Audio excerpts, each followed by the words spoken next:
الله أكبر الله أكبر الله أكبر الله أكبر.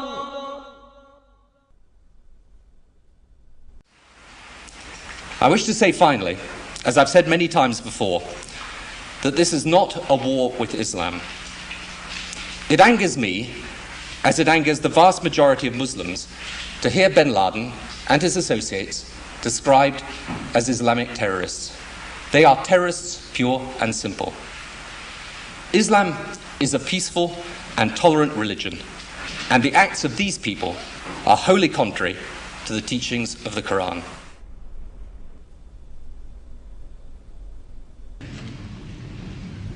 I also want to speak tonight directly to Muslims throughout the world. We respect your faith. It's practiced freely by many millions of Americans and by millions more in countries that America counts as friends. Its teachings are good and peaceful, and those who commit evil in the name of Allah blaspheme the name of Allah. The terrorists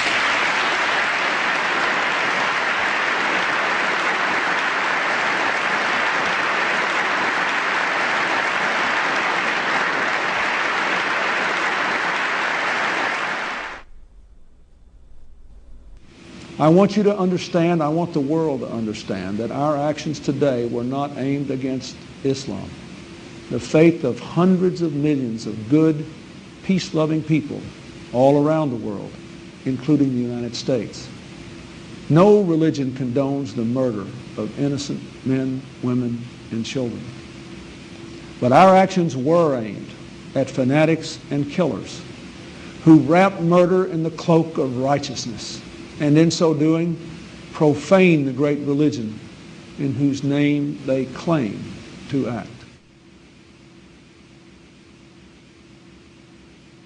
My name is Ken Bigley from Liverpool and Bolton district.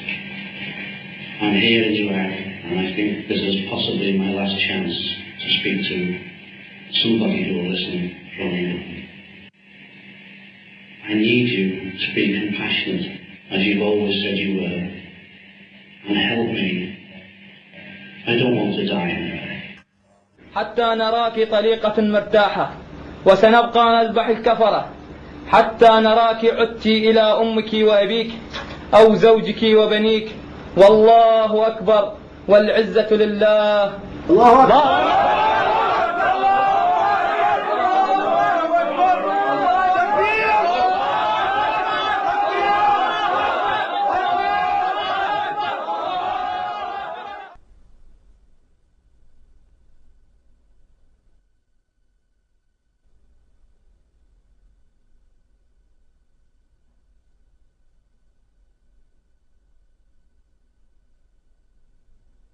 The tendency of Western political leaders to deny the connection between Orthodox Islamic mainstream and terrorist violence is replicated in the universities and the media. Wherever you look, both in Western Europe and in North America, the members of the elite class have this tendency to proclaim Islam, some mysterious, authentic Islam, to be peaceful and to be tolerant, and those Muslims prone to violence are proclaimed to be non-representative fringe.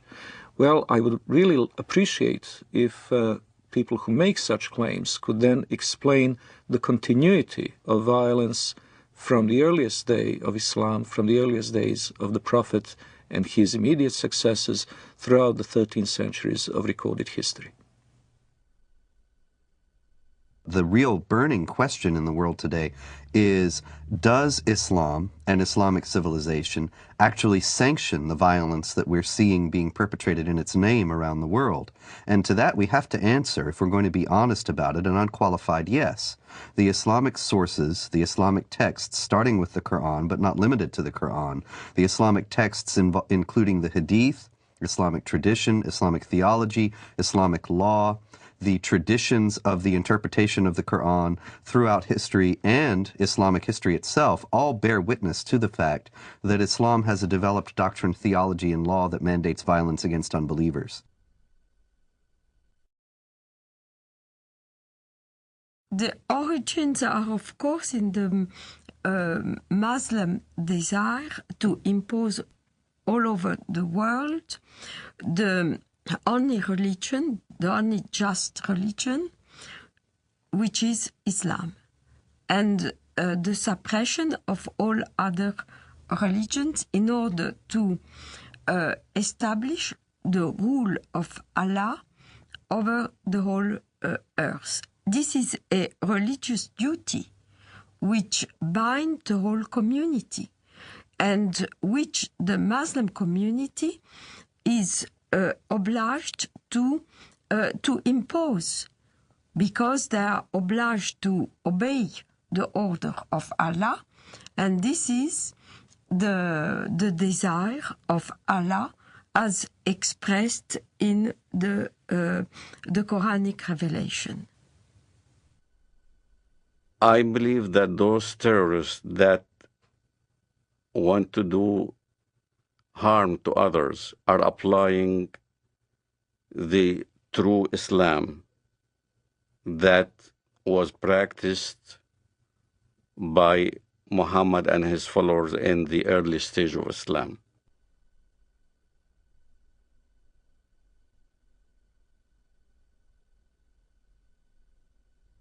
In Islamic theology, the Prophet Muhammad is considered al-insan al-kamil, which is the perfect man.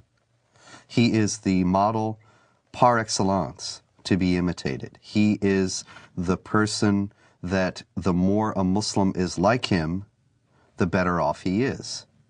So the Prophet Muhammad is revered today in the Islamic world as the primary model of human behavior. Well, when Muhammad, the Prophet of Islam, wiped out all the Jews from Saudi Arabia, there was 3 tribes, Banu Nadir, Banu Qurayda, Banu Qaynuqa. We were proudly studying this in school as Muhammad, the Prophet of Islam, ordered the beheading of the Jews of Banu Qurayda and the women being taken as concubines. As soon as a child had pubic hair, he was beheaded. So the Jewish population was either extradited or beheaded. The story of Rabbi Qanina is a well-known documented story in Islam. Rabbi Qanina was tortured by the order of the Prophet of Islam himself. His eyes were put out. He was burned in order to confess where the Jewish tribes were hiding their goods, their gold and their silver and all those kind of things. And this is right from the Hadith. This inspired us as Palestinians, inspired us on fighting jihad against the Jews in Palestine. Authoritative Islamic History, The Life of Muhammad, Sirat Rasulullah, by Muhammad bin Ishaq, edited by Abdul Malik bin Hisham, translated by Professor Alfred Guillaume. Then the Qurayza tribe surrendered, and the apostle confined them in Medina. Then the apostle went out to the market of Medina and dug trenches in it. Then he sent for them and struck off their heads in those trenches as they were brought out to him in batches. There were 600 or 700 in all, though some put the figure as high as 800 or 900. Another example that may be even more chilling of the deleterious influence that Muhammad's example has upon the Islamic world was exemplified recently by an Egyptian leader of a radical Muslim party who wrote just recently that he couldn't believe that the beheadings in Iraq were being protested by Muslims. Weren't they aware that the Prophet Muhammad himself beheaded between 600 and 900 men personally, members of the Jewish Qurayza tribe in Arabia, after he had defeated them? Didn't they realize that if the Prophet did it, then this was the proper way to behave? And so the Mujahideen in Iraq, who were beheading people, are simply obeying the example of the Prophet. Now we can see then that since the Prophet Muhammad himself participated in many battles and raids, and did indeed perpetrate these beheadings, he ordered the assassination of several of his political opponents, and he behaved in general like a typical 7th century warlord. The problem is that when this is transferred to 21st century behavior, 21st century contexts of behavior, then what you get are terrorists. The Quran occupies a place that has no parallel in Western civilization.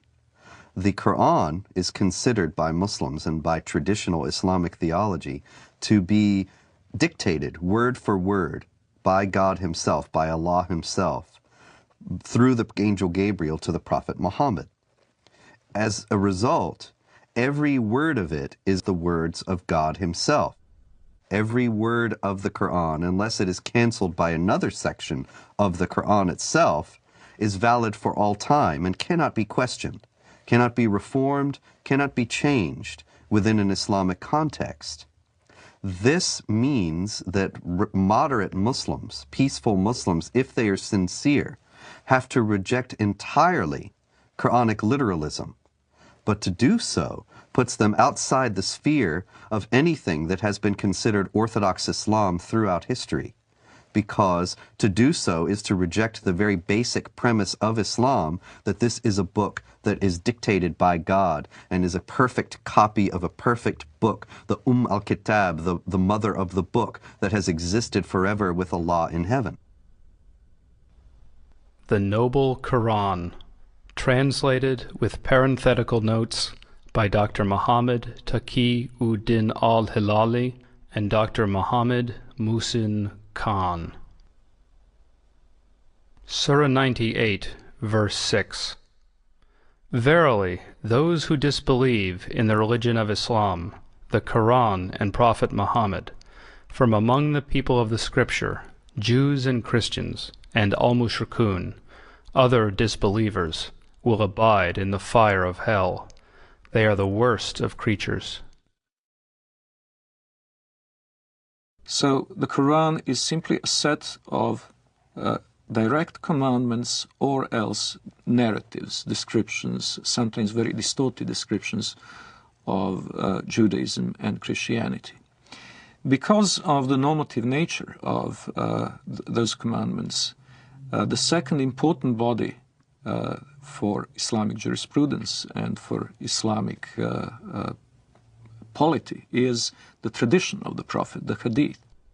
Now, the Hadith are absolutely necessary to make any sense of the Quran, because Allah addresses Muhammad in the Quran and they talk about incidents in Muhammad's life, but they don't fill in the narrative details. So you have to go to the Hadith, the traditions of the Prophet Muhammad, in order to understand what's being said in the Quran and why. The Hadith are many, many volumes of traditions of the Prophet. Various Muslim scholars, beginning in the 8th century, which is some considerable time after the life of the Prophet Muhammad, who died in 632, they started to collect these traditions and to try, through various means, to winnow out the authentic ones from the inauthentic. From an Islamic standpoint, if something that Muhammad said or did is recorded in one of those books, then it has authority second only to the Quran. And in those books, there is a great deal that illuminates what the Quran says and how it is applicable to Muslims in the present. Authoritative traditions of the Prophet Muhammad, the Hadiths of Sahih al-Bukhari, translated with parenthetical notes by Dr. Muhammad Muhsin Khan. Volume 4, Book 52, Hadith number 53. The Prophet said, "Nobody who dies and finds good from Allah in the hereafter would wish to come back to this world even if he were given the whole world and whatever is in it." except the martyr who, on seeing the superiority of martyrdom, would like to come back to the world and get killed again in Allah's cause. The Prophet said, "A single endeavor of fighting in Allah's cause, in the afternoon or in the forenoon, is better than all the world and whatever is in it." Since there is no sense of natural morality in Islam, you have to go into either the Quran or the Hadith to find out what is allowed and what is not allowed. And in those books, we have very clear instructions from the Prophet Muhammad that it is the responsibility of Muslims to meet the unbelievers on the battlefield, to invite them either to accept Islam or to accept second-class dhimmi status in the Islamic State. And if they refuse both of those, then to wage war against them. Fight against those who believe not in Allah, nor in the last day, nor forbid that which has been forbidden by Allah and His Messenger. And fight against those who acknowledge not the religion of truth, Islam, among the people of the Scripture, Jews and Christians, until they pay the jizya, the poll tax, with willing submission, and feel themselves subdued. The Quran is broken down into two sections. One is called Makkiyah, which means what was inspired to Muhammad, the Prophet of Islam, in Mecca. And one is called Madaniyah, what was inspired to the Prophet of Islam in Medina or Yathrib. In Mecca, you find much of the peaceful verses. Muhammad used to live with the Jewish community and the Christian community in peace and harmony. So there was many verses in the Quran that even the Muslims used to worship in the direction of prayer towards Jerusalem. They saw many elements of a unity between the Jewish and the Christian and the Muslim faith. There are indeed some verses in the Quran that could be called peaceful and tolerant. Notably the injunction against compulsion in religion. Those verses almost invariably date back to the beginnings of Muhammad's prophetic career in his native city of Mecca, where he was powerless, where he was only beginning to attract followers. Only few relatives and friends accepted the religion at that time. And he had many foes. So the revelations of that time were very peaceful. Well, it all changes with the establishment of Muhammad's theocratic statelet in the city of Medina. He becomes a warlord, he becomes the head of a totalitarian state, he becomes very rich, very powerful, and very intolerant. And then many of these early verses, in fact, get abrogated. In Surah 2, verse 106 of the Quran, it says, or Allah says, I should say, that if we abrogate, we being Allah, abrogate a verse, then we'll give you one that's better. Whatever a verse, revelation, do we abrogate or cause to be forgotten, we bring a better one or similar to it. Know you not that Allah is able to do all things? This is the basis, the foundation of the Quranic doctrine of nasikh, which is abrogation. And it is the idea that when there are verses that are contradictory or appear to be contradictory in the Quran, the one that is revealed later chronologically is better, as Allah has promised, and cancels the earlier one. Now the violence started. Now you had to weigh between peaceful verses and non-peaceful verses. So the edict was that these were made null and void. It is indeed a very curious concept for a non-Muslim to accept the notion that God may change his mind about a topic and may issue one injunction in AD 614 and then a very different one in AD 627.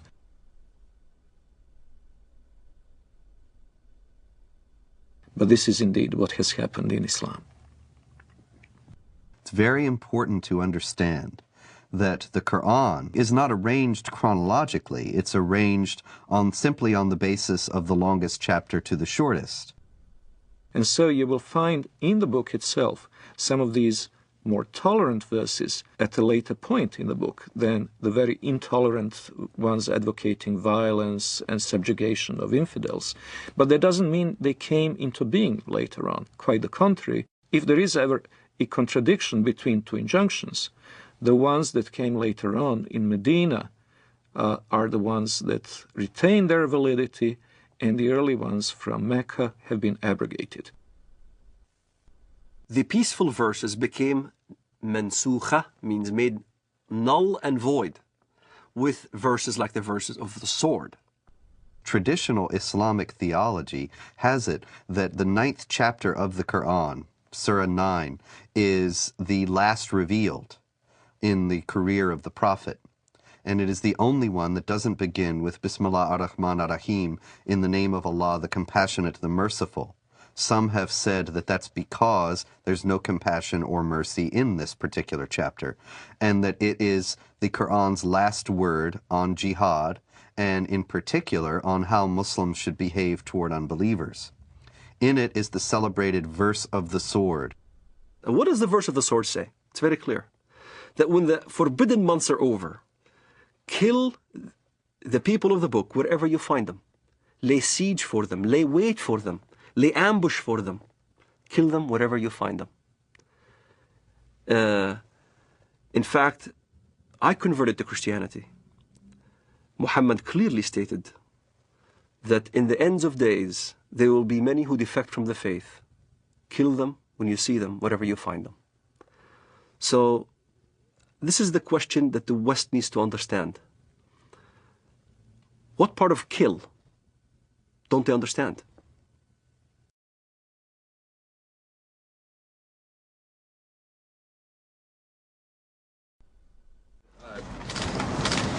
You said that the President reiterated the message of tolerance and the importance that this is not a campaign against Islam or Arab nations generally. Has it been communicated to the administration from those nations, from that part of the world that you've been talking to recently, that is a highly critical thing for the President to do, not just once, but over and over and over again? If so, why? We are a country that judges people not by their religious beliefs or by their color, but by the fact that we're all Americans. So that was the first part of the message. The second part of the message is that we have a lot of friends around the world who are Muslim. We have countries that are long friends of the United States who are of the Islamic faith, and the President wanted to be very clear that this is not a war of, quote, civilizations, that this is not a war against Islam. This is a war against people who in many ways pervert what Islam stands for. Islam stands for peace and stands for nonviolence, and he wanted to make that very, very clear. Yeah, sure. Islam and Islamic civilization are unique in their stance toward non-believers, and that Islam is the only religion in the world that has a developed doctrine, theology, and law that mandates violence against unbelievers. That there are peaceful Muslims, there are Muslims around the world who are moderate, who live in harmony with their non-Muslim neighbors and have no intention of ever waging war against them in any way. But the fact is that they have a very slim justification for their own peacefulness within the Islamic sources themselves. And they are only at peace with their neighbors insofar as they are either ignorant of what Islam teaches about how Muslims should behave toward unbelievers, or they have explicitly rejected, consciously rejected, those elements of Islam. There are, in short, peaceful and moderate Muslims, but no peaceful and moderate Islam. The idea that Islam is a religion of peace, however, is paradoxically enough held even by the most violent and radical of Muslims. Sayyid Qutb, the Egyptian Muslim theorist, whose writings are revered by radical Muslims today, by terrorists today, he wrote and insisted that Islam is a religion of peace. When you study his writings, it becomes clear that he meant that Islam is dedicated to establishing the hegemony of Islamic law over the world. When that hegemony is established, peace will reign in the world. Therefore, Islam is a religion of peace. But the problem is the peaceful Muslims don't understand the edicts that comes out of the jurisprudence of Islam. If you look at the interpretation of these verses in Al-Azhar University, in the Islamic Sharia schools in Jerusalem, in Jordan, in Syria, and Damascus, all throughout the Middle East, the jurisprudence of Islam clearly state, emphatically, that the verse of the sword made null and void all the peaceful verses. And what does the verse of the sword say? Then when the sacred months have passed, then kill the mushrikun, unbelievers, wherever you find them, and capture them and besiege them, and prepare for them each and every ambush. But if they repent and perform as-salat, the Islamic prayers, and give zakat, alms, then leave their way free. Verily, Allah is oft-forgiving, most merciful. Kill them when you see them, wherever you find them. This is not an allegoric kill. It's a literal kill. It's the killing of Zarqawi right in front of the camera. It's the lynching that you see in Ramallah. It's the killing of over 1 million Sudanese in Sudan, cutting the hands and the feet from opposite sides. And here's the dilemma. The peaceful verse, even the peaceful verse that is quoted, even by Bush, the verse goes as follows: whoever kills a life without just cause or for doing mischief in the land, then as he killed the entire earth. You'll find the same verse in the Judeo-biblical tradition. But most Westerners never skip after that verse, which makes very clear, but as those who do mischief in the land, then cut their hands and their feet from opposite sides and crucify them, literally. And that's what you see what happened in Afghanistan. That's what you see what happened in Sudan. A huge amount of crucifixions and killings and beheadings and amputations and public assassinations. They really want to revive Islam as it used to be. This is why they call it Islamic fundamentalism. The recompense of those who wage war against Allah and His Messenger and do mischief in the land is only that they shall be killed or crucified, or their hands and their feet be cut off on the opposite sides, or be exiled from the land. That is their disgrace in this world, and a great torment is theirs in the hereafter. The Prophet cut off the hands and feet of the men belonging to the tribe of Arina, and did not cauterize their bleeding limbs till they died. There is no assurance of what is known in Christianity as salvation and assurance of being saved and guaranteeing going to heaven.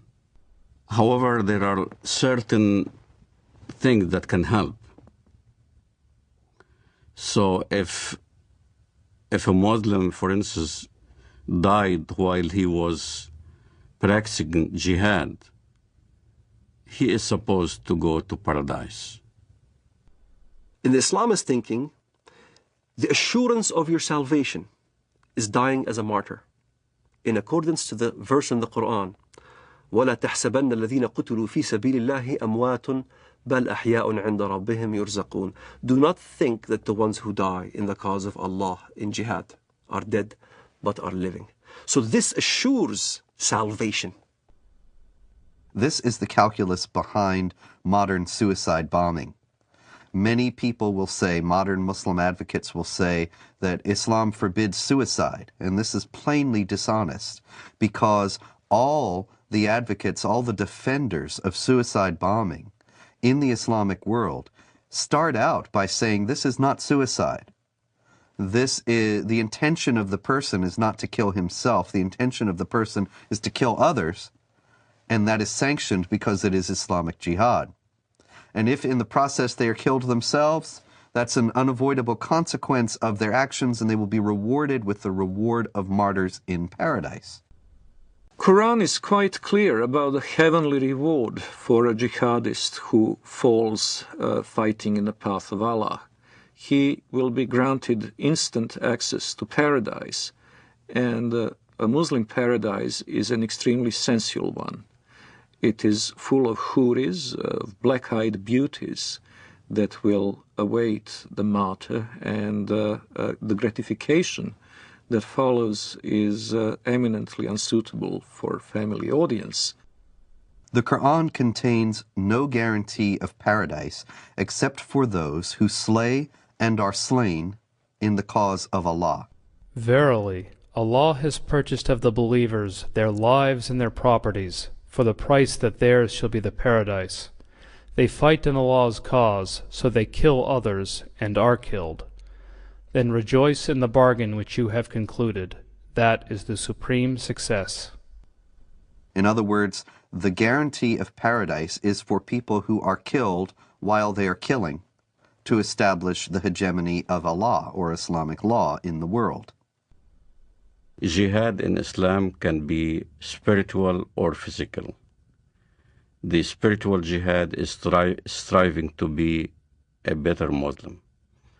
But also there is a physical part of jihad that you cannot take it away from Islam.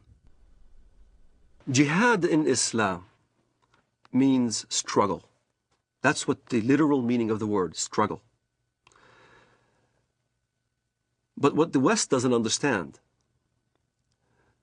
is that the hadith, the compilation of the traditions of the Prophet Muhammad of Islam, there's almost about 100 hadiths regarding jihad. And if you look at every single one of them has the sword, war, or a military effort.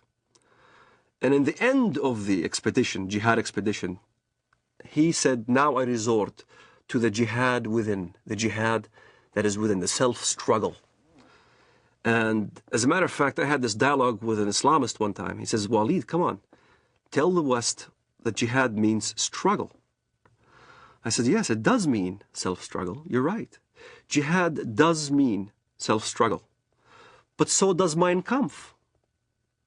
Mein Kampf means my struggle. In the same fashion, the Islamists look at jihad. It is a very dangerous element of the Islamic teaching because this instant gratification through martyrdom is an attractive concept. And by the way, when the so-called martyr operation is carried out by Hamas, what is announced from the minarets of mosques is not the death of so-and-so who carried out the attack, but the wedding of so-and-so to the houris. In other words, they immediately make the implication that far from having to cry over his disappearance, over the end of his physical life, his parents should be happy and celebrate and throw a party because their son is now being not only transported into heaven, but greeted there with these voluptuous beauties. Shaheed, the word shaheed, means witness.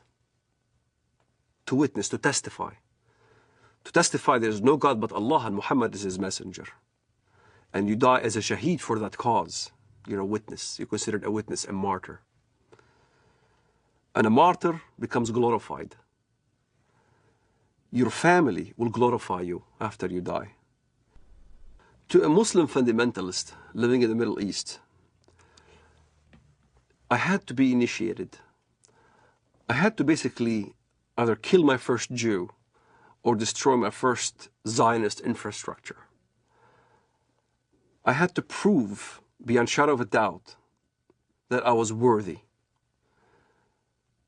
And there are ample amount of students, teenagers, men, who are willing to die as suicide martyrs, willing to put explosives.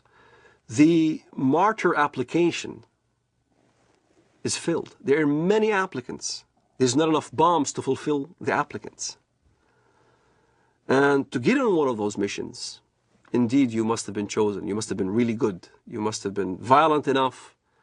You must have been going out on every demonstration in the streets of Jerusalem or Bethlehem or our village. You must have shown yourself worthy of a greater operation. So when I explain what I've done and people have seen me in the community and I was worthy, I ended up in prison, I was of course recruited. And I remember Mr. Mahmoud Al-Mughrabi. He was proud to have planted 15 bombs, killed many Israelis. And he was being bailed out by a Jewish Israeli lawyer. He was back right in the street. So you find your bomb maker and you apply. You say, look, I want to join. I want to do my first martyr operation, planning a bomb or whatever. And you need connection. So I found my connection. I rendezvoused with this guy in Jerusalem, in Shara' Bab al-Wad. And he built this explosive charge with a timer and a loaf of bread. And I had to smuggle it from the Temple Mount under the auspices of Al-Waqf department. Al-Waqf police is the Islamic police appointed by the government to watch over the holy sites. Them knowingly that I had explosive charges smuggled me so I can escape from the checkpoints. And there, I carried my explosive charge from Jerusalem to Bank Leumi Israel in Bethlehem. I was supposed to put the explosive charge at 6 p.m. exactly.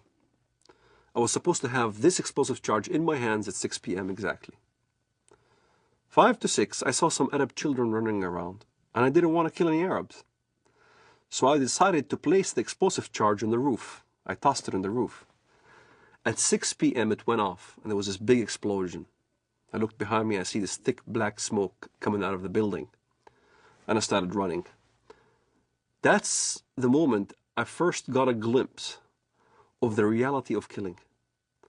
I thought people have died. And I remember I didn't sleep for 3 days, constantly worried that I've killed somebody. Even terrorists have a reality check that you kill or you're about to die. You can sense it. This is why in Israel, the nature of finding out a terrorist suicide bomber is to look at their eyes. They'll have these glossy eyes. They're sweating profusely. They're not paying attention because in their mind, they're about to go. And you weigh the reality of what, now you're going to die. And many times I've been in this situation where I had thought that I was going to get killed, shooting back and forth as we stoned at the Israelis and they shoot back at us and things like that. I was face to face with death. When you think in your mind you're going to die, you struggle between the requirements of your Islamic upbringing and between the reality that you value your life. And at some point, one has to outweigh the other. And for a Muslim fundamentalist, we always chose death. We always chose the suicide. My cousin died on his way to Ben Yehuda Street, and he got killed. He died. I had people, relatives die, and fighting the Israelis. And as I look at it now, I think, what a waste. What a waste of life.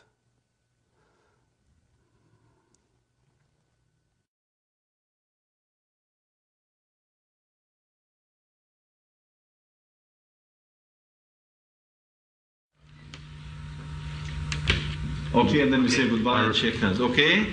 Are you ready, John? Okay, I'm running. I'm running too. Well, above Afghanistan. So in other words, you want to change. In other words, who gives you the right to change or to put a government in another country? It shouldn't be us that puts together the new government. It should be the people of Afghanistan, inside Afghanistan and those that have had to flee from Afghanistan. And I think that's the right way to do it. Now, can I say I've enjoyed very much doing this interview with you, and I think that whatever differences there are between us, it's important we carry on with this dialogue. Maybe one of the problems that arises out of all this is there's been insufficient dialogue between the Arab world and the West, between Islam and between people of other faiths. And I hope that we can establish a proper dialogue And maybe that would be some good that could emerge out of the terrible events of the 11th of September. Some personal question, Mr. Blair, at the end. I know you have so many meetings and people are waiting outside. I've read, I think, in the Times that you read about Islam. What do you know about Islam? Well, I do not in any shape or form pretend to be an expert, but I do read the What do you read? What interests you? I read the message of the Quran insofar as it can be translated, and I read about Islam, and I enjoy doing that. And I think there's, I've learned things about the Quran that I never knew before, and I think a lot of Christians would be interested. That's one of the reasons I say to you, it would be good if out of this we had some more dialogue and some more faith. And the reason I have to leave you now is because I'm going to meet some religious leaders, both Muslim and Christian and Jewish, upstairs, and in order to discuss with them how we can bring the faiths closer together. So, shukran lal jazeera. Shukran, Mr. Blair. What did you say in Arabic? Shukran lal jazeera. Shukran jazeera. Thank you very much. Islam understands its earthly mission to be to extend the law of Allah over the world by force. Now, this is distinct from extending the religion by force. Muslims often indignantly deny that Islam was spread by the sword, as the old expression goes, and that anybody is ever forced to convert to Islam. Now, of course, forced conversions are a constant hallmark of Islamic history, but they are technically forbidden by Islamic law. Now, the idea in Islam is that Muslims must wage war to establish the hegemony of Islamic law. Not everybody will be forced to become Muslim, but the non-Muslims will be relegated to second-class status. They will not be able to live in the society as equals to the Muslims. And it is the responsibility of Muslims around the world to fight to institute that kind of society. While we were in the mosque, the Prophet came out and said, "Let us go to the Jews." We went out till we reached Bayt al-Madras. He said to them, "If you embrace Islam, you will be safe. You should know that the earth belongs to Allah and His Apostle, and I want to expel you from this land. So if anyone amongst you owns some property, he is permitted to sell it. Otherwise you should know that the earth belongs to Allah and His Apostle."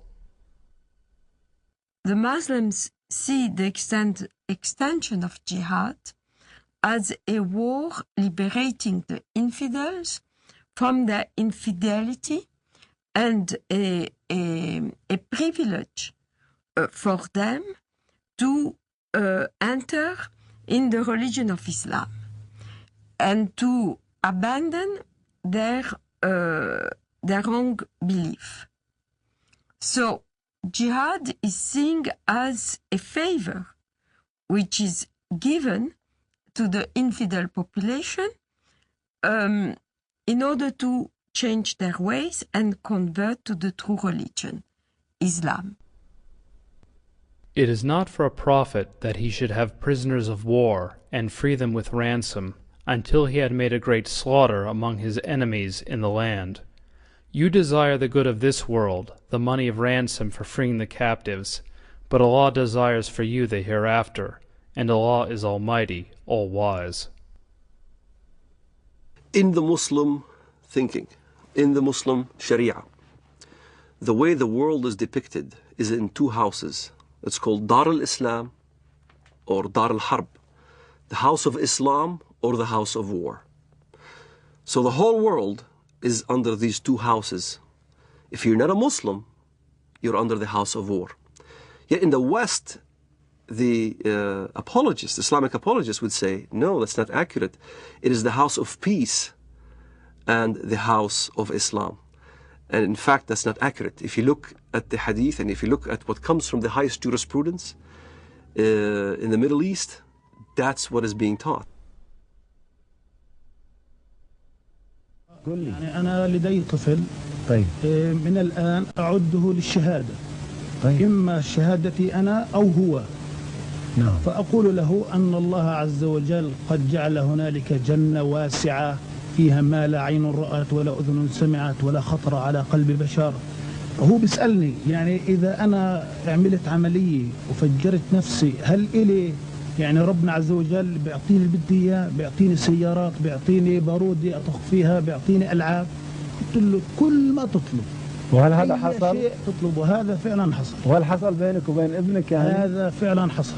نعرف حقيقة لو نمسك الميكروفون مع بعض ودنا نعرف ما هي الإجابة الصحيحة لهذا الطفل عندما يسأل أين أبي أو أين أمي وقد قام كلاهما أو أحدهما في عملية استشهادية. والله الإجابة باختصار لما استشهد سعيد ما حكينا إن هذا شهيد. نعم. ولا تحسبن الذين قتلوا في سبيل الله أمواتا بل أحياء عند ربهم يرزقون. نعم. وسكتنا الأولاد. ولما أجت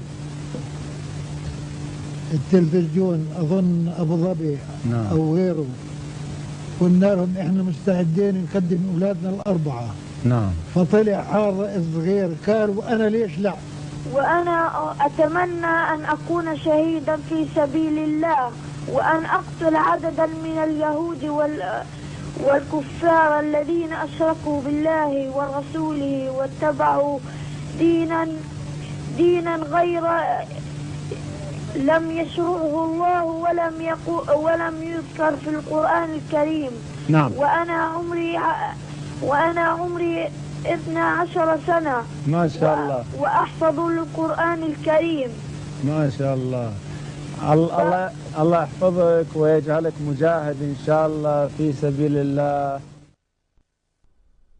Now, the infidel population are seeing this war as a genocidal war, since as it is described in the Muslim historians of jihad, as well as extremely numerous Christian sources, this war was conducted as in great ferocity. Whole cities were given up to massacres. Entire populations were deported in slavery or massacred. The companion of the Prophet and the second Caliph, Umar, sent the Muslims to the great countries to fight the pagans. When we reached the land of the enemy, the representative of Khosrau, Persia, came out with 40,000 warriors. And an interpreter got up saying, "Let one of you talk to me." Al-Mughira replied, "Our Prophet, the Messenger of our Lord, has ordered us to fight you till you worship Allah alone, or give jizya, tribute. And our Prophet has informed us that our Lord says, 'Whoever amongst us is killed, martyred, shall go to paradise to lead such a luxurious life as he has never seen, and whoever amongst us remains alive shall become your master.'" There have been, in fact, two big waves of jihad. The Arab waves, which started in the 7th century, and in the course of 1 century only, has Islamized a huge territory, mainly Christian territory, from Portugal till Armenia.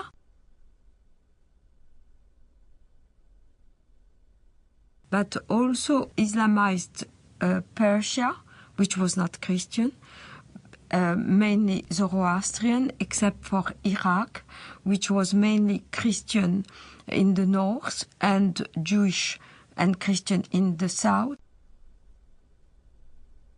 The second wave of Islamization started in the 11th century with the Turkish tribes. So all these regions of Eastern Europe, Greece, Anatolia, which is now Turkey, but was the seat of the Christian Byzantine Empire, and Serbia, Bulgaria, Romania were integrated into the Dar el-Islam, which is the land of Islam. So all the countries around the Mediterranean, which once have been Christian, became the Islamic Empire.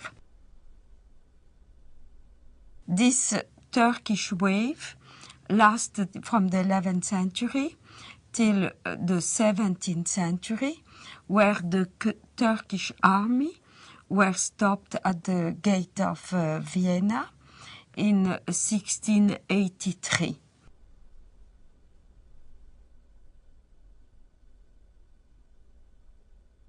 The Crusades are not understood in Muslim world today very differently to the way they are understood in the Western academia and in the discourse of the Western elite class. Both talk of the Crusades as an aggressive war of conquest by Christian Europe against peaceful, innocent Muslims. One may ask, however, what were those Muslims doing in the Holy Land in the first place? Well, what happened is that Muhammad and his successors waged a series of wars of conquest, and in one such onslaught, in the 4th decade of the 7th century, the Holy Land, Palestine, Israel, was conquered by Muslims. And so when Seljuk Turks started interfering with the ability of Christian pilgrims to go to the Holy Land, to go to Jerusalem, and when their physical safety was no longer guaranteed, the Western Christians acted not only as reconquerors of a land that had been once theirs, they also acted as, quite rightly one might say, protectors of their holy places. Now, a defensive war in the case of the Muslims is even a war of conquest, because they're obligated to spread Islam.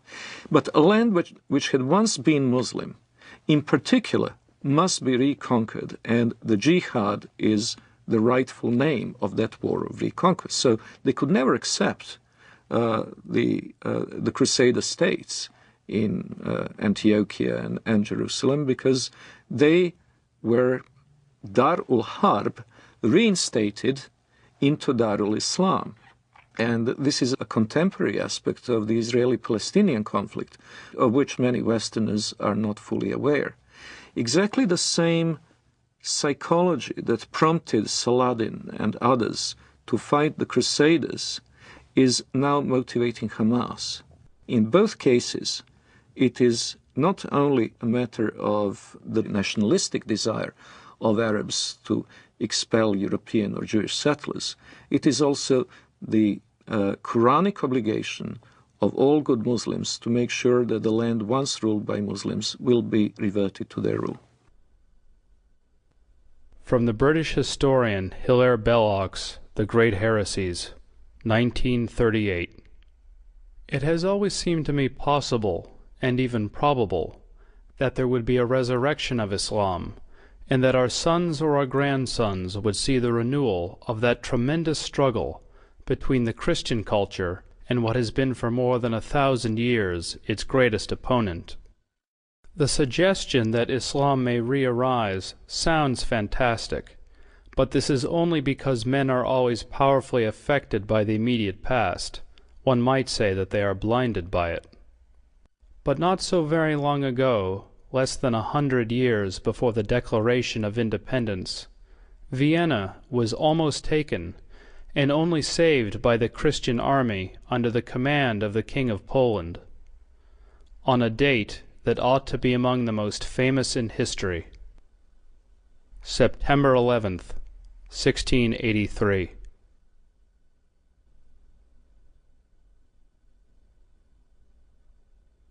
On September 11th, 1683, the siege of Vienna was broken. That was the high point of Islamic jihad expansion into Europe. After that, Islam went into decline, and the Islamic world was colonized and in a drastically weakened state. It seems very likely, almost certain as far as I'm concerned, that Osama bin Laden chose September 11th in 2001 to signal that the decline of the Islamic world was over, and that the jihadists were back, and were going to pick up where they left off in Vienna in 1683. If we look at the tectonic plates between Islamic world and non-Islamic world today, we notice something very interesting, that even very diverse Muslim societies, which cannot be easily branded under one civilizational label, have something in common, and it is the tendency to be in conflict with their neighbors. If we look at the extreme southeastern outreach of Islam, we see East Timor, where Indonesian Muslims slaughtered a third of the population of this former Portuguese colony, who are, by the way, Roman Catholics. In southern Philippines, we see an extremely violent Islamic rebellion, which has been simmering and becoming more or less violent for years. In Indonesia itself, we had religious conflict in the Spice Islands, where the beleaguered Christian minority is in danger of extinction. We have very active Islamic movements both in Thailand and in China, in Xinjiang. In the Indian subcontinent, the history is tragic indeed. That's where the Holocaust, the Hindu Holocaust, took place in medieval times, a little-known episode in the history of Islam in the Western world, but the one that left a deep traumatic mark on the people of the region, and where the conflict is still latently present in the province of Kashmir. In Africa, there is the constant war in Sudan, which finally has gained some prominence in the Western decision-making circles, but which has been going on for 20 years. And it's impossible to estimate the number of lives it has claimed, but it certainly goes into many hundreds of thousands. There is the constant instability in Nigeria between the resurgent central and northern states, which are increasingly pressurizing the government in Lagos into accepting Sharia law as the law of the land in those provinces. And of course there is Mauritania, where Muslims constantly battle non-Muslim southerners. Then there is of course the Caucasus, Chechnya. And in Europe itself we have the conflict in the former Yugoslavia between the Bosnian Muslims and Serbs and Croats respectively, and the conflict between the Albanians and the Serbs, Albanians and Macedonians, and quite possibly before too long, Albanians and Greeks. So, if we eliminate these conflicts, if we eliminate from the equation Chechnya, the Balkans, Sudan, the world is a pretty peaceful place.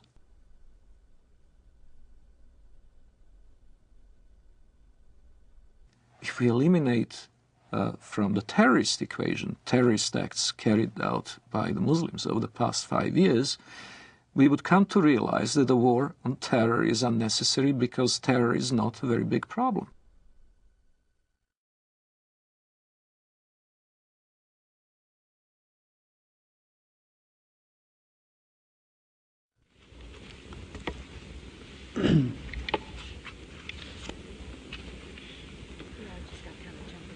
Madam President. Senator from Nevada. I've been on the floor before speaking about Islam and what a great religion it is. I've said before, and I repeat, that my wife's primary physicians are 2 members of the Islamic faith, her internist and the person that has performed surgery on her. I know them well, been in their homes, socialized with them, talked about very serious things with them. We've helped each other with family problems. I've been to the new mosque with them in Las Vegas. They're wonderful people with great families. And I've come to realize that Islam is a good religion. It's a good way of life. People have a good health code, as their religion dictates, and they have great spiritual values, as their religion dictates. And it's too bad that there are some people, misdirected people around the world, trying to take away from this very fine religion. I believe that they cannot give this religion a bad name. I think that the power of this religion and the power of the people in this religion will overcome these evil people who are using this fine religion to do bad things to innocent people. Islam is a religion and a political system that dictates that one must carry out warfare against unbelievers until they either convert or submit. And this is the justification that the terrorists around the world are using for what they're doing. And that justification is based on core elements of Islamic tradition. That being the case, it's very difficult for moderate Muslims, peaceful Muslims, to stand up within the Islamic community and to say this is not part of Islam. They only do so out of conscious deception, intending to mislead Westerners in accord with the Islamic doctrine of taqiyya or religious deception, or they do so on the basis of simply being unaware of what Islam actually teaches. The Prophet said, "War is deceit." Lying, generally speaking, is not allowed in Islam. But unlike other religions, there are certain situations where a Muslim can lie, and that would be acceptable, even encouraged. This concept called al-taqiyya. Al-taqiyya means prevention. So a Muslim is allowed to lie to prevent harm that may come to him or to Islam. When one is under pressure, one may lie in order to protect the religion. This is taught in the Quran, chapter 3, verse 28, chapter 16, verse 106. There are certain provisions for lying. So a Muslim can lie for the cause of Islam, can lie to keep peace in his family, so he can lie to his wife. A Muslim can lie to his fellow Muslim to keep peace in the society. Muhammad himself ordered people to lie. When people that he ordered to go and kill somebody, they told him, we cannot kill him unless we lie to that person. He said, okay, fine, lie. The Apostle said, "Who will rid me of Ibn al-Ashraf?" Muhammad bin Maslama, brother of the Bani Abdullah Shal, said, "I will deal with him for you, O Apostle of God. I will kill him." The Apostle said, "Do so if you can." He said, "O Apostle of God, we shall have to tell lies." The Apostle answered, "Say what you like, for you are free in the matter."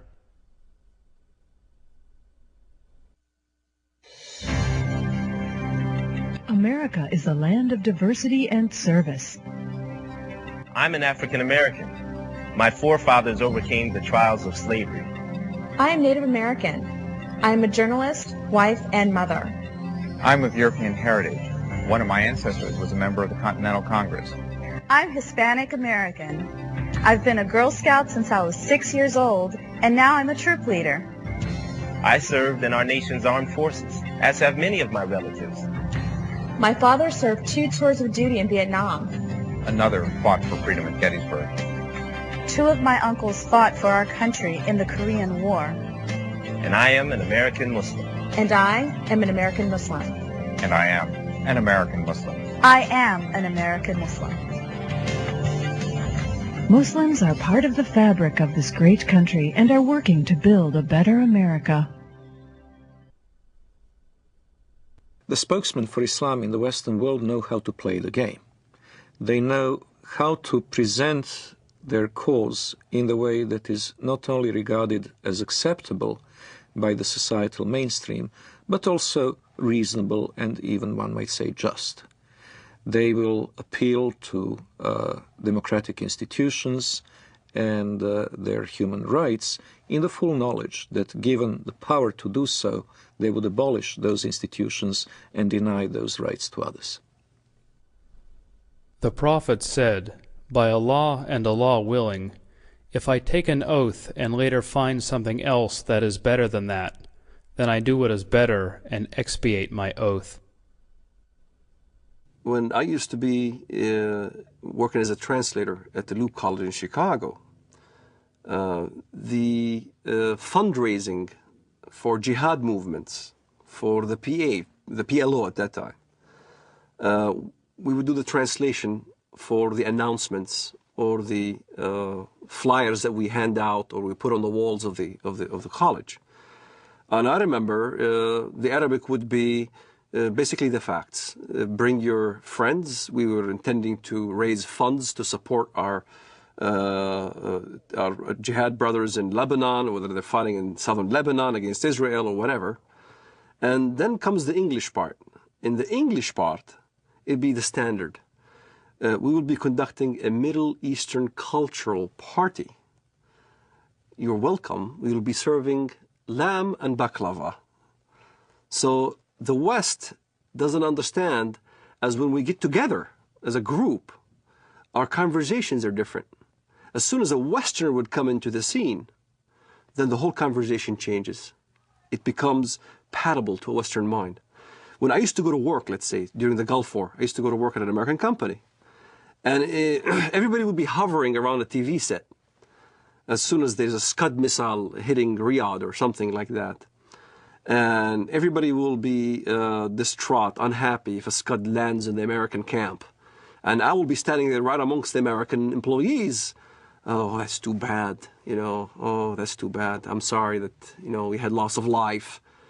And out of frustration from having to keep the truth of what I really felt, I would roll down the window on the freeway going home and scream as loud as I can, Allahu Akbar, Allah is great. Allahu Akbar, because this is the chantation you do when the enemy is killed, when you win. So if it was a victorious day for the Iraqis, when they land a Scud missile, it will be Allahu Akbar on the freeway. I know nobody could hear me now. And when I went to my apartment home, the rest of the apartment complex were also Arabs from the Middle East. We'd get together in my apartment, watch the Gulf War, and we'd be praising Allah every time there was some incident where Americans got killed. But it wasn't the same face that we put on when we were in an American environment. In an American environment, you played different scenario. You acted as you are on their side. So there's this whole facade that is hidden from the West of how Muslim fundamentalists who want to propagate jihad in America can act publicly. Is what we are witnessing today a clash of civilizations? We ask that of noted Palestinian scholar and professor of English and comparative literature at Columbia University, Dr. Edward Said. No, I don't think so. And I think the whole thesis is a bit of a false one, because in the first place, civilizations are not, you know, little packages that are kind of completely detached from each other. They're all connected in one way or another.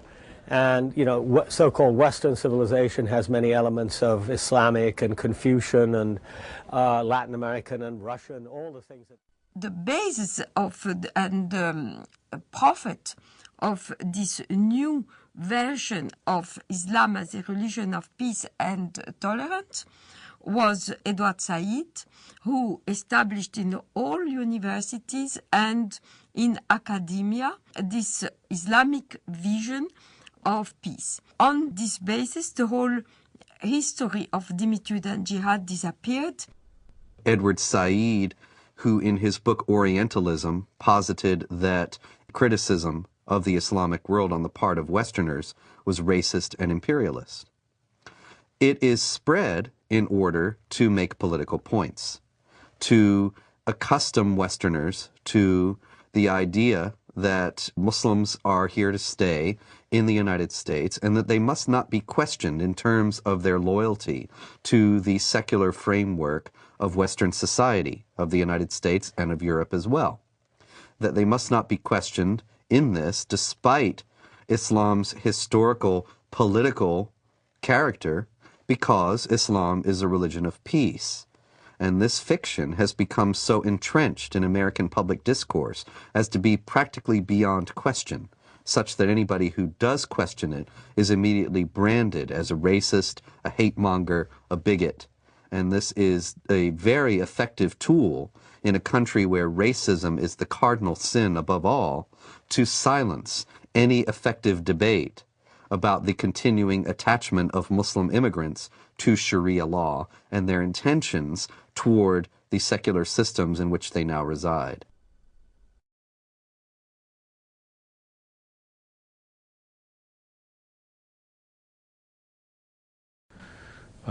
Is that this is not a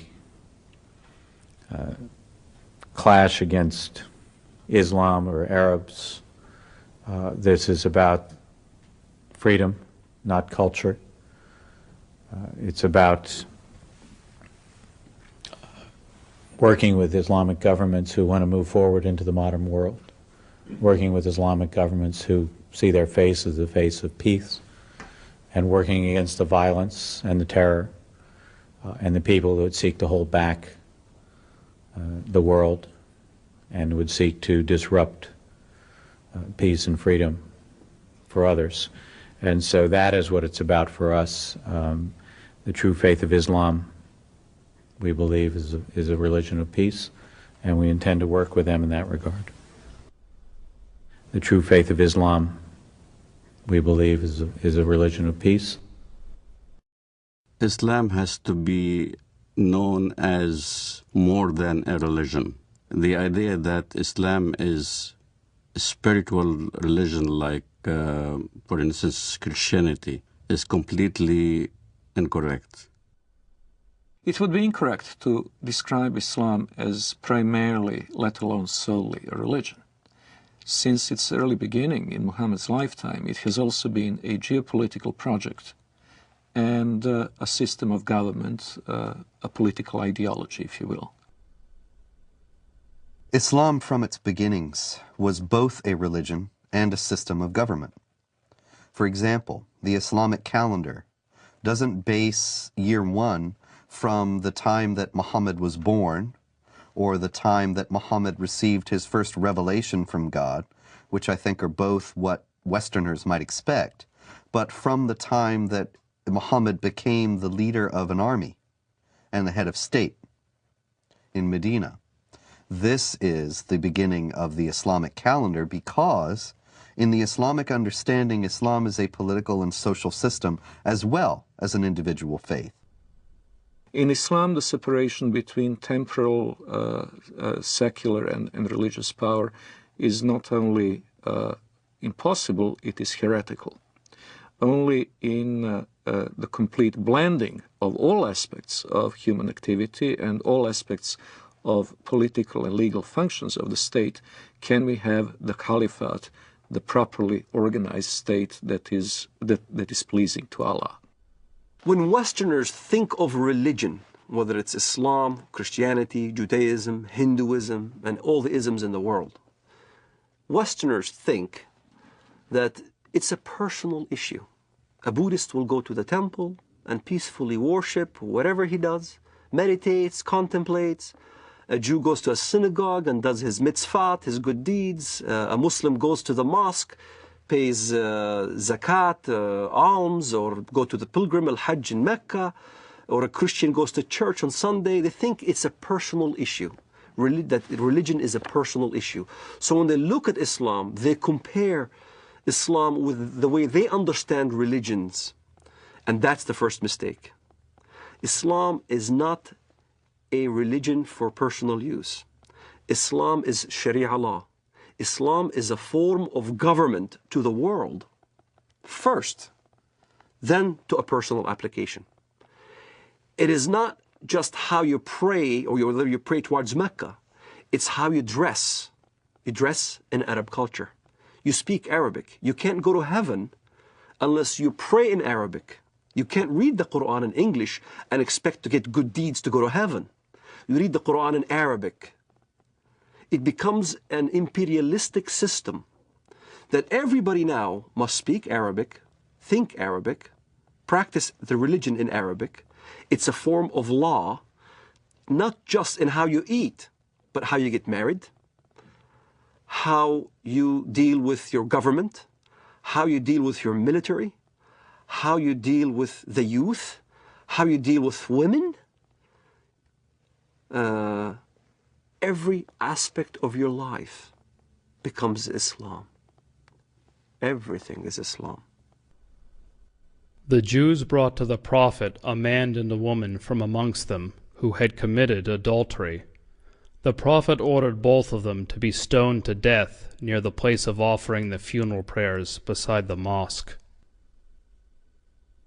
The Prophet wrote the marriage contract with Aisha while she was 6 years old, and consummated his marriage with her while she was 9 years old, and she remained with him for 9 years, till his death.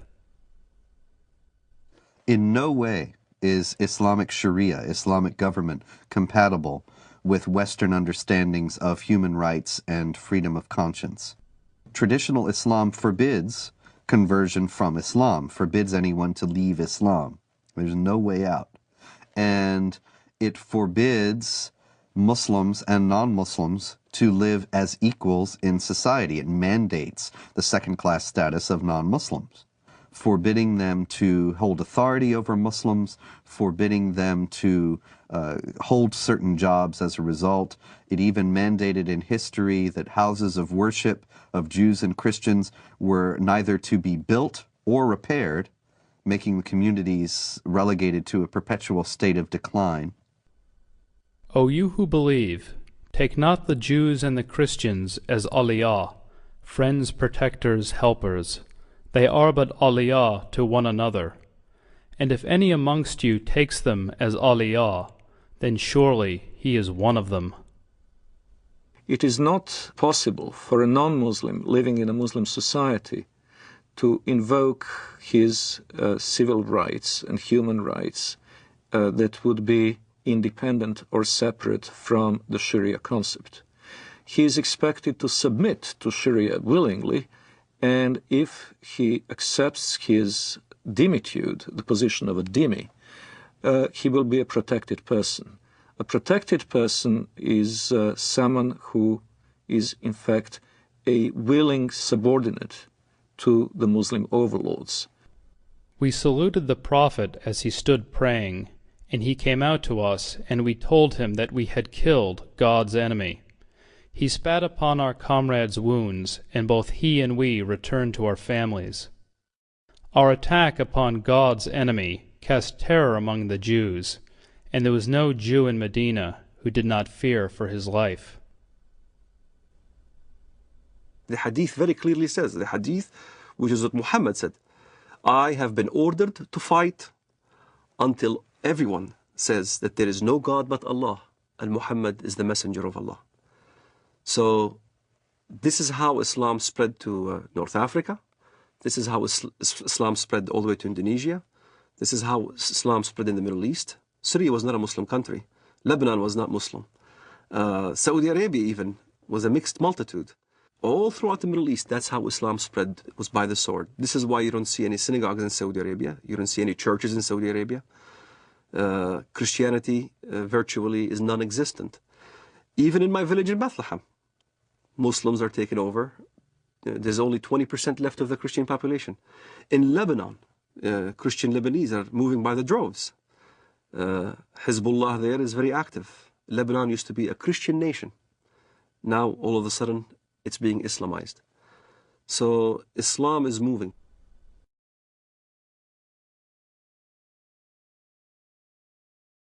There is no God but Allah. There is no God but Allah. Muhammad is his messenger. Muhammad is his messenger.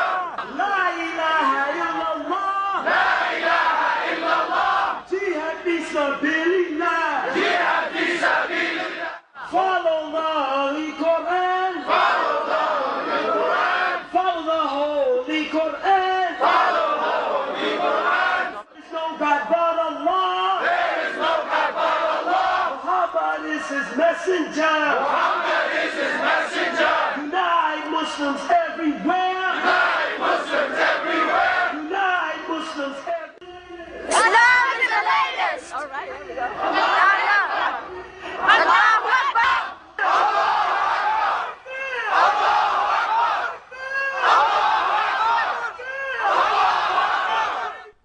Muslims who come to the United States and come to Western Europe with an idea that Sharia is the law of Allah, they look upon our freedom of religion, and they look upon the fact that non-Muslims are in power in the United States and in Western Europe, making laws, and making laws not on the basis of the law of Allah, but on the basis of consensus and free elections.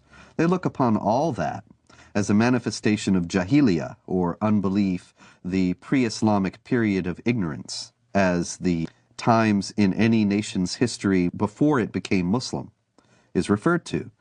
So that you have Pakistan and Iran and so on, they refer to the period of their history before they became Muslim as the period of jahiliyyah. They also will consider the United States and Western Europe to be in periods of jahiliyyah today. And many Muslims coming into the United States and Western Europe will work to establish Islamic states here on the basis of the idea that the secular state and the state based on elections has no legitimacy. And you don't have elections about the law of Allah. You simply obey what God says.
Time for the whole West to realize Islam is the truth.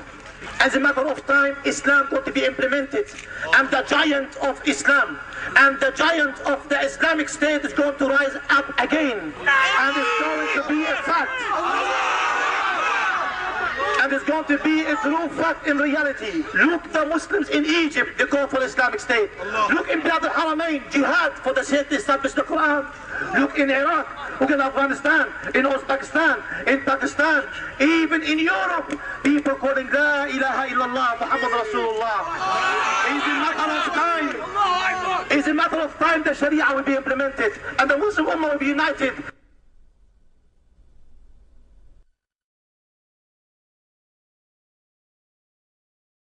The most important thing that the West needs to know about Islam today is that it has a political character, and that it is not simply a religion, but it is a religion or a belief system that mandates warfare against unbelievers for the purpose of establishing a societal model that is absolutely incompatible with Western society. Americans need to know this. Western Europeans need to know this, because Muslims are coming into Western countries while holding these beliefs and intending to act upon them. They are the motivations behind modern terrorist activity, and they are the goals of millions of Muslims in the United States and around the world. We need to know this so that we can protect ourselves.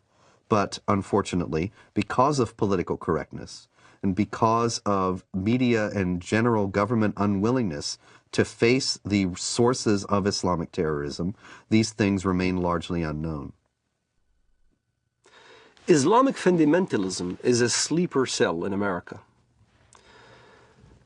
A good point a good case in point is the story of Saladin. Saladin is a great hero in Islam. Saladin was the one who defeated the Crusades. There was a treaty that's supposed to be happening between the Crusades and Saladin. And the story goes as follows. The Arab mediator came to Saladin and said, the Quran says that if they concede to peace, then concede to it. Which means that if the enemy wants peace, let's have peace. Which is a verse you can find directly in the Quran. And Saladin responded with a great answer when he stated to the guy, you are an Arab and I'm a Kurd. You should know the Quran better than I. Don't forget the Quran also says, why should we concede for peace when we have the upper hand? So you find both verses in the Quran. Peace, you concede to peace when you are the weaker party. This is why you hear the term hudna. Hudna is a peace treaty, ceasefire. In Iraq, Sadr asked for hudna because he knew he can't defeat Americans. You have hudnas all over when the enemy is stronger than you are. But as soon as you gain strength, then you don't concede for peace. This is why the face of Islamic fundamentalism in the West has a facade that Islam is a peaceful religion, because they are waiting to have more Islamic immigrants, they're waiting to increase in number, waiting to increase in political power, and once they do, then look out. You'll see the real face of Islamic fundamentalism here in America. سيارة مفخخة بقافلة أمريكية ويظهر الشريط أحد الأشخاص وهو يقوم بتفخيخ حافلة صغيرة بعدد من القذائف الصاروخية. قمنا بتفخيخ هذه السيارة لاعتراض رتل الأمريكي ونقسم بالله العظيم إن غايتنا هم جنود الكفر والاحتلال ولا نريد من وراء ذلك أن نؤذي مدنيا لأن دم المسلم أغلى ما يكون عندنا.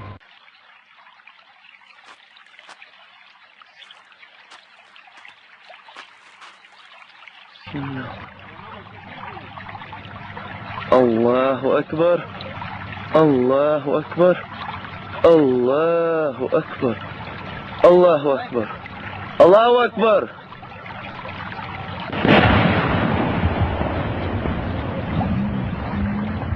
الله أكبر الله أكبر. It's unfortunate, but there is no negotiating with the jihadists.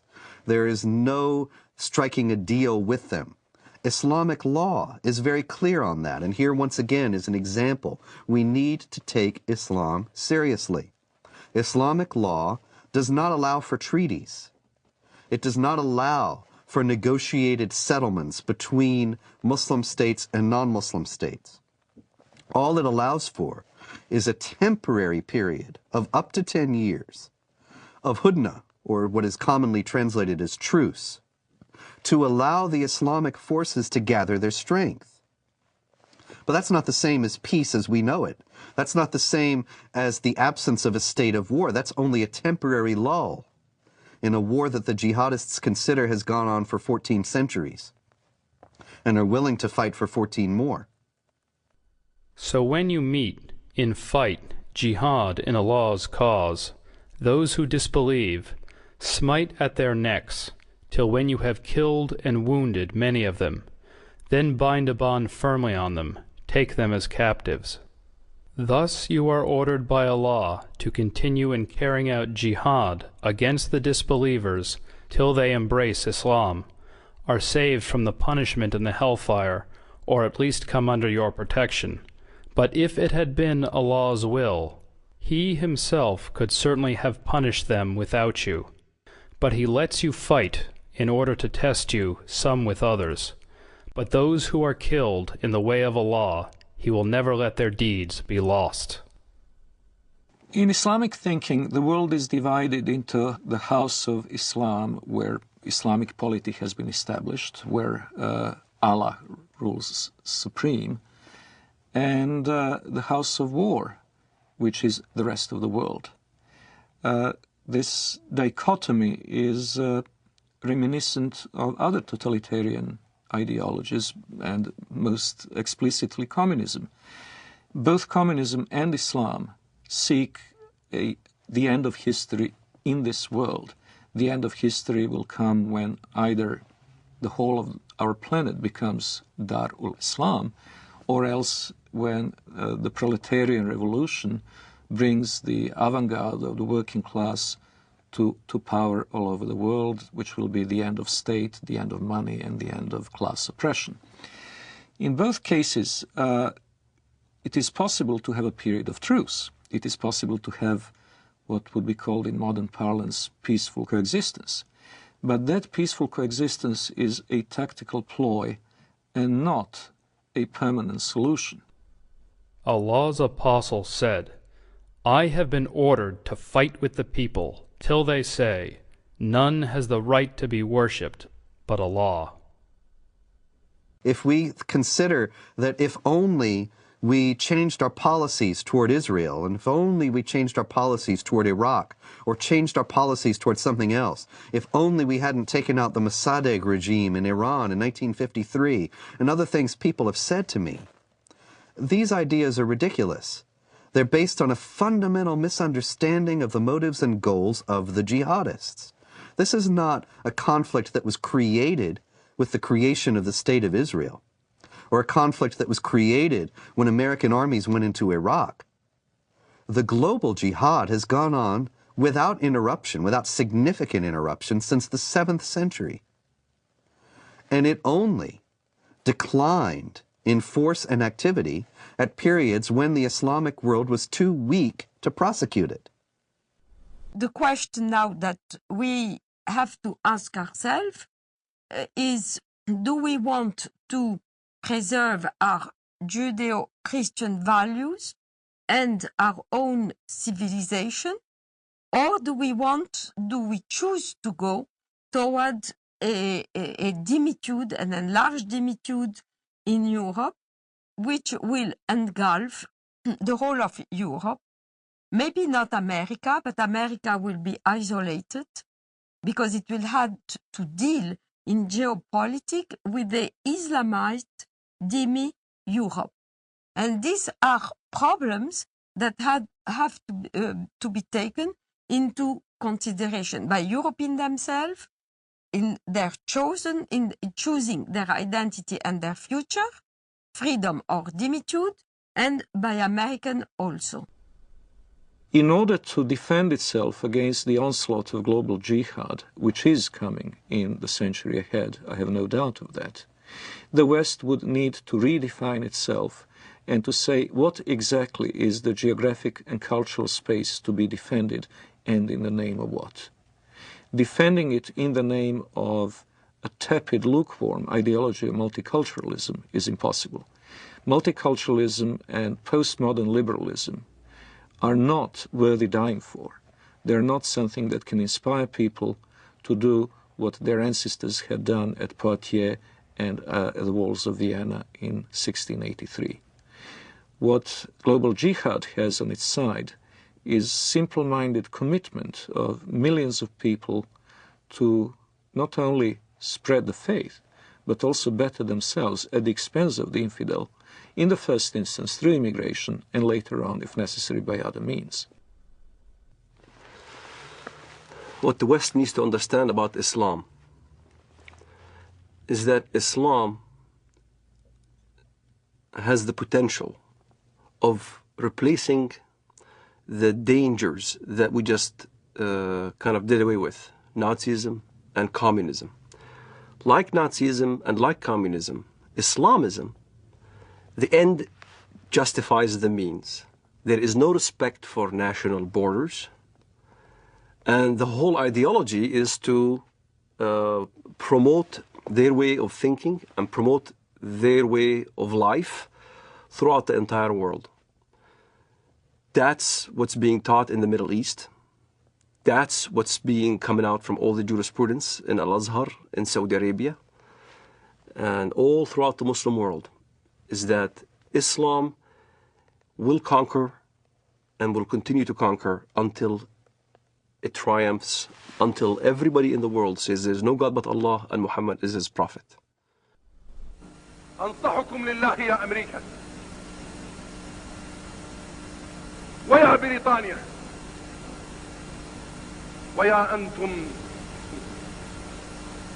من قال الله في حقكم قد غضب الله عليكم اليهود يا أبناء القردة والخنازير يا من لا تكون فتنة في الأرض إلا وأنتم عود ثقابها كلما أوقدوا نارا للفتنة أطفأها الله أطفأ الله نوركم وأطفأ الله نيرانكم ولكننا نحن الرجال الذين انتجبنا الله وأرادنا الله فجعلنا أولي البأس الشديد لقطاف رؤوسكم الأينعت وظهرت وطغت وتجبرت فإنا قاطفوها بإذن الله. The peculiarity of Islam has to be faced, and it has to be faced frankly and openly. Unlike others, and I am again saying this in the full knowledge that it will offend some Western ears, unlike the Hindus, unlike the Confucians, unlike the animists of sub-Saharan Africa, the Muslims have inherent tendency to expand and to convert the rest of the world not only to their religion, but to their outlook and to their legal and moral system. They will not state this openly while they're in a minority in the countries to which they immigrate, but we have seen this time and over again throughout history. Once they reach the numbers necessary to impose their will, they will do so. وسيعلم والله لا أريد أذكر اسمه في هذا المنبر الأمريكان ورئيسهم والبريطانيين ومن والاهم والصهاينة ربيبة ومصنع الكيان. الله أكبر لو أذن الله لنا يا أمة محمد سيقول حتى الحجر يا مسلم هذا يهودي خلفي تعال واقطع رأسه ونحن نقطعها والله لا نقطعها أيها اليهود. الله أكبر الله أكبر الله أكبر الجهاد في سبيل الله الجهاد في سبيل الله الجهاد في سبيل الله النصرة لله. الله أكبر الله أكبر يا أمة القرآن الله أكبر يا أمة القرآن الله أكبر الله أكبر عليكم الله أكبر والنصرة للمؤمنين الله أكبر والنصرة للمؤمنين الله أكبر والنصر للعراقيين الله أكبر والنصر لنا بإذن الله الله أكبر والنصر لنا. Miracles do happen. I do not know if it is another, maybe even deadlier terrorist attack that will act as a catalyst, or whether it will be a geopolitical confrontation in the Middle East itself, with Israel perhaps and trust that a jolt will bring back into the minds and hearts of Westerners the awareness of the need to stand up and be counted.